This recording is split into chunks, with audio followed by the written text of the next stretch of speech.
Você já sentiu aquele arrepio inexplicável em uma estrada deserta à noite? Aquela sensação de estar sendo observado no corredor vazio da sua escola? Ou talvez, quando criança, você tenha apressado o passo na rua ao entardecer, com medo de uma sombra específica, uma que carregava um saco nas costas? Essas sensações não são coincidência, elas são ecos. Ecos de histórias que foram sussurradas de geração em geração, histórias que moldaram os nossos medos mais profundos. E a pergunta que eu te faço é: e se elas não forem apenas histórias? Seja bem-vindo a uma jornada pelas veias abertas do imaginário brasileiro. Hoje, nós não vamos apenas contar histórias de fantasmas, nós vamos dissecar os medos que nos unem como nação. Vamos caminhar por estradas assombradas, espiar pelos espelhos embaçados de banheiros escolares e nos esconder da figura sombria que ronda as nossas ruas. Este vídeo é um mergulho na origem, nos relatos e no poder duradouro das lendas urbanas mais famosas do Brasil. Nossa protagonista, a grande dama do além-túmulo brasileiro, é a Mulher de Branco. Uma aparição tão icônica que quase todo estado, quase toda cidade tem a sua própria versão. Mas ela não está sozinha. Ao lado dela, vamos explorar o terror adolescente da loira do banheiro e o medo infantil personificado no Homem do Saco. Prepare-se, porque não vamos apenas falar sobre o que essas lendas são, mas por que elas se recusam a morrer. O que elas revelam sobre nós, sobre nossa cultura, sobre nossos pecados e nossas tragédias. Pegue sua coragem, tranque a porta, apague a luz se tiver coragem, porque a nossa viagem ao coração da escuridão brasileira começa agora.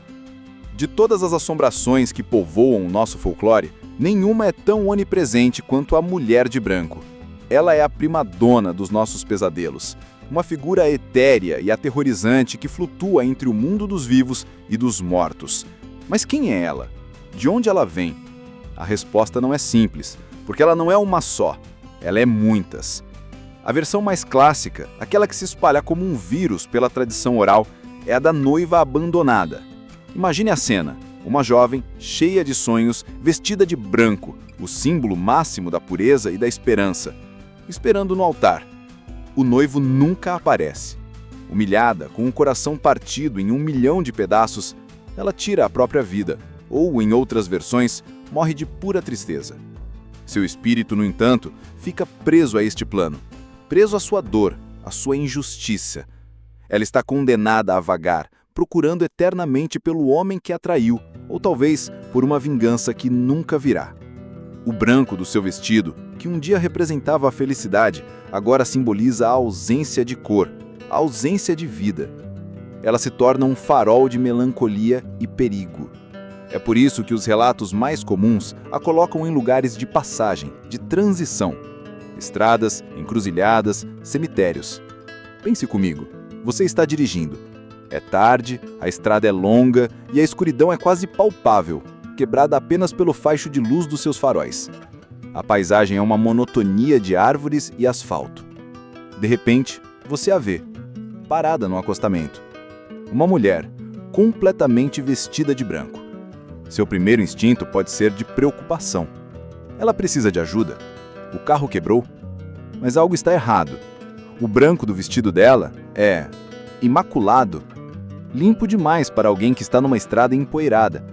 Ela não faz sinal, não grita por socorro, ela apenas fica ali, parada, ou às vezes flutuando a centímetros do chão. Nesse momento, cada história que você já ouviu sobre a Mulher de Branco inunda a sua mente. A lenda da Dama Branca de Belo Horizonte, que aparece perto da Serra da Piedade, a noiva da Estrada de Santos, a mulher pálida do Cemitério da Consolação, em São Paulo. Elas se fundem em uma única, aterrorizante possibilidade. Um dos relatos mais famosos, que se espalhou pelo Brasil, é o do motorista solitário que oferece carona. A mulher entra no carro, silenciosa. Ela aponta para um endereço. Durante todo o trajeto, um frio anormal toma conta do veículo. Ela não diz nada. Ao chegar no destino, uma casa com aparência antiga, o motorista se vira para ela, mas ela desapareceu. Simplesmente sumiu do banco do carona. Intrigado e assustado, ele toca a bandilhanca da casa. Um senhor atende. O motorista descreve a mulher que ele acabou de deixar ali. O rosto do senhor se transforma. Ele empalidece e diz, com a voz embargada: "Moço, essa mulher que o senhor descreveu é a minha filha. Ela morreu há 20 anos em um acidente de carro, nessa mesma estrada." Esta narrativa é poderosa porque ela mistura o sobrenatural com o trágico. Não é apenas um fantasma assustador, é a história de uma perda, de uma dor que transcende a própria morte. A mulher de branco é a materialização do "e se?". E se a vida tivesse sido diferente? E se a justiça não tivesse sido feita? Ela é o luto que não acaba. Outra faceta dela é a da mulher assassinada.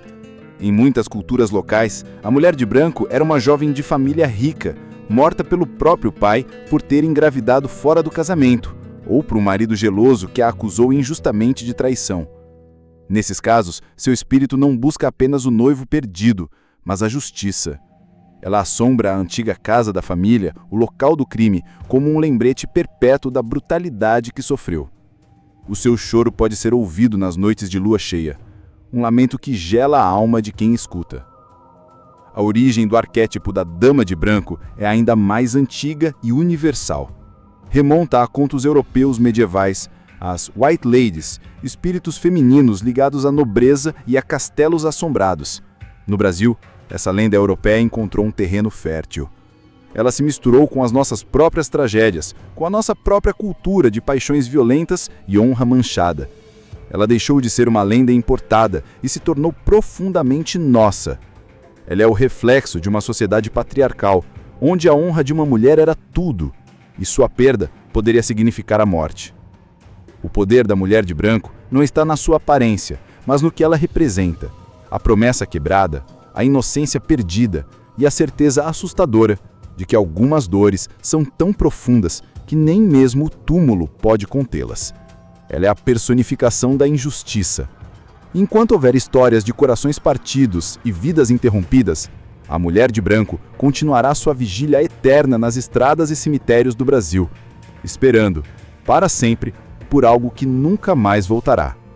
Se esse tipo de história, que nos faz questionar a fronteira entre o real e o imaginário e que desafiam o que aprendemos sobre a vida e a morte, te interessa, considere se inscrever aqui no canal. Assim você não perde a nossa próxima investigação nos cantos mais escuros da cultura brasileira. Acredite, ainda temos muito a desvendar. Agora, vamos sair das estradas escuras e entrar em um lugar que deveria ser seguro. Um lugar do nosso cotidiano. A escola. Mas em um cômodo específico, um lugar de vulnerabilidade e privacidade, habita um terror que marcou a adolescência de milhões de brasileiros. Estamos falando da loira do banheiro. Diferente da mulher de branco, cuja origem é difusa e variada, a loira do banheiro tem uma certidão de nascimento, um marco zero. A história nos leva para a cidade de Guaratinguetá, interior de São Paulo, no final do século XIX. Ali vivia uma jovem chamada Maria Augusta de Oliveira, filha do Visconde de Guaratinguetá. Era uma moça bonita, loira, de família rica. Aos 14 anos, ela foi forçada por seus pais a um casamento arranjado com um homem muito mais velho. Infeliz, Maria Augusta vendeu suas joias e fugiu para Paris. Lá, ela viveu a vida que sempre quis, mas a liberdade durou pouco. Aos 26 anos, em 1891, ela morreu. A causa da morte é um mistério até hoje. Alguns dizem que foi de raiva, uma doença similar à hidrofobia. Sua mãe, inconsolável, trouxe o corpo de volta para o Brasil e o enterrou no jazigo da família. Mas antes do enterro definitivo, o caixão teria ficado guardado na casa que, anos mais tarde, se tornaria a Escola Estadual Conselheiro Rodrigues Alves. E é aí que a história se transforma em lenda. Dizem que o espírito de Maria Augusta nunca descansou. Arrependida de ter fugido, ou talvez furiosa por sua vida curta e infeliz, ela começou a assombrar os corredores da escola. E o seu lugar preferido era o banheiro. Relatos de aparições começaram a surgir. Uma moça loira, com um vestido branco e algodões enfiados no nariz e na boca para estancar o sangue, aparecia nos espelhos para alunas desavisadas. A lenda poderia ter ficado restrita a Guaratinguetá, mas ela tinha um elemento que a tornou viral muito antes da internet existir: o ritual. A loira do banheiro não é um fantasma passivo. Você pode invocá-la. E esse é o pulo do gato, a característica que a transformou em um fenômeno nacional. O ritual é quase um teste de coragem, uma brincadeira perigosa que se espalhou pelos pátios das escolas. As regras variam um pouco de região para região, mas a base é a mesma. Vá até o último banheiro do corredor. Feche a porta. Chame o nome dela 3 vezes em frente ao espelho. Loira do banheiro. Loira do banheiro. Loira do banheiro. Em algumas versões, você precisa dar a descarga 3 vezes, chutar o vaso sanitário e falar alguns palavrões. Se você tiver coragem de completar o ritual, ela aparecerá, no reflexo do espelho, atrás de você, pálida, com os olhos vazios e o algodão no nariz. Pense no poder disso para uma criança ou um adolescente. É uma lenda interativa. Ela te desafia. Quantos de nós não tivemos aquele amigo corajoso ou tolo que tentou fazer o ritual? Quantos de nós não sentimos aquele frio na espinha só de pensar em ir ao banheiro da escola sozinho? A psicologia por trás da loira do banheiro é fascinante. A escola é o nosso primeiro grande campo social fora da família. É um lugar de regras, de hierarquias, e o banheiro é um dos poucos espaços de privacidade, mas também de extrema vulnerabilidade. É onde fofocas acontecem, onde o bullying pode ocorrer longe dos olhos dos professores. A lenda materializa essa ansiedade. O espelho por si só já é um portal simbólico. É onde confrontamos nossa imagem, nossa identidade. A ideia de que algo do outro lado possa nos observar através dele é profundamente perturbadora. A figura da loira também não é acidental. Em uma sociedade que por muito tempo valorizou o padrão de beleza europeu, a loira era o ideal. A lenda pega esse ideal de beleza e o subverte, o transforma em algo medonho. A beleza de Maria Augusta se torna sua maldição. A loira do banheiro é, portanto, mais do que um fantasma. Ela é um rito de passagem.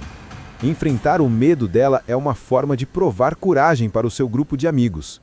Ela vive no limiar entre a brincadeira e o pânico genuíno. Ela nos ensina sobre a pressão social, sobre a coragem e sobre o medo do desconhecido que se esconde nos lugares mais comuns. E mesmo que hoje, com a lógica adulta, a gente saiba que é só uma história, uma parte de nós ainda hesita antes de olhar fixamente para o espelho de um banheiro desconhecido. Por via das dúvidas. Deixamos para trás os espíritos e as assombrações, e entramos em um território muito mais palpável. E talvez por isso ainda mais assustador. Nossa última figura não é um fantasma, no sentido clássico. Ele não atravessa paredes nem aparece em espelhos. Ele anda entre nós. Ele é o homem do saco. Se a mulher de branco assombra os adultos e a loira do banheiro aterroriza os adolescentes, o homem do saco é o dono absoluto dos medos infantis.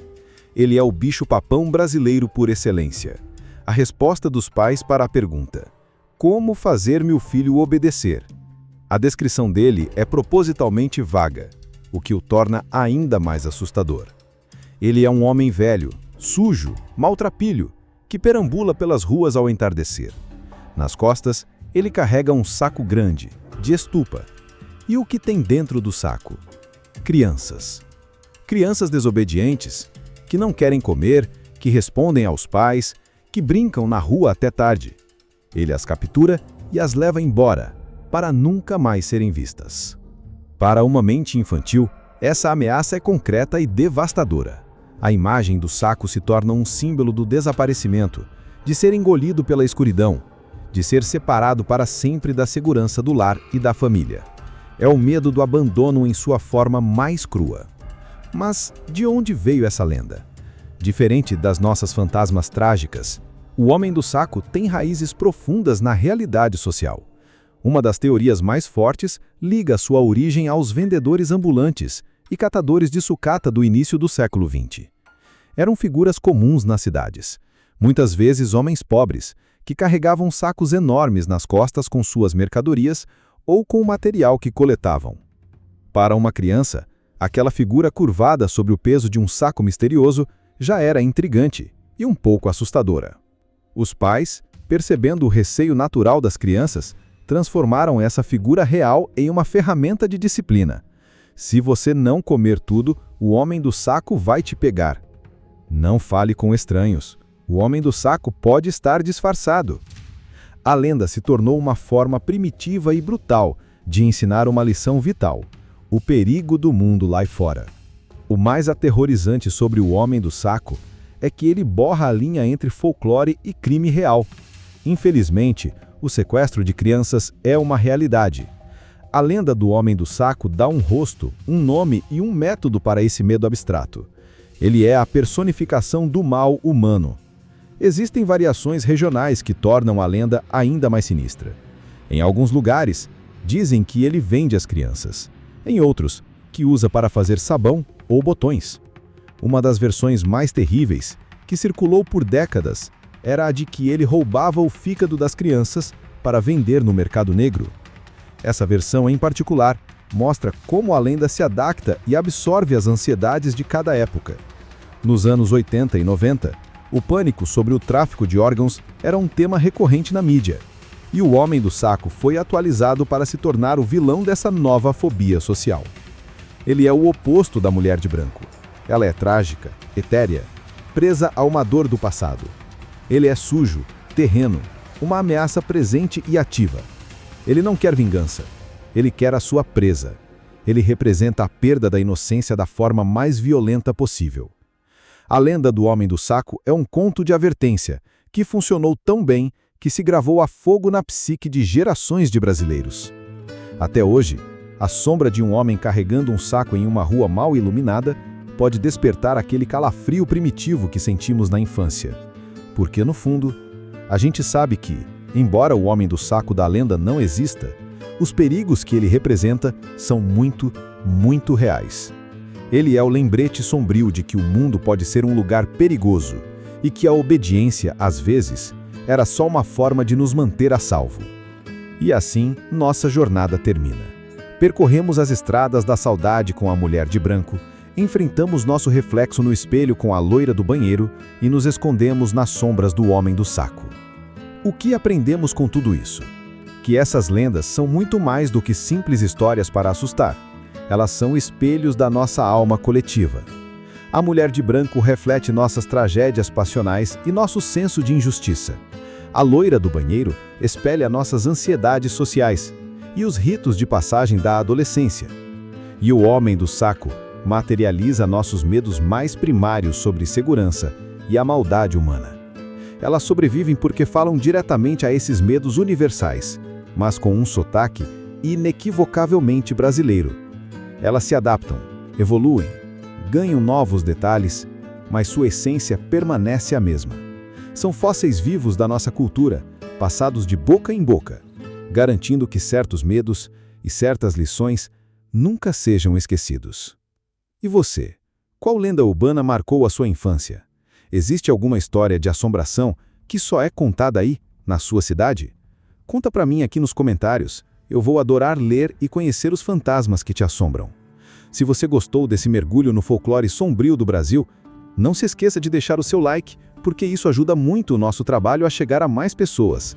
E claro, se ainda não for inscrito, se inscreva no canal para não perder nossos próximos mistérios.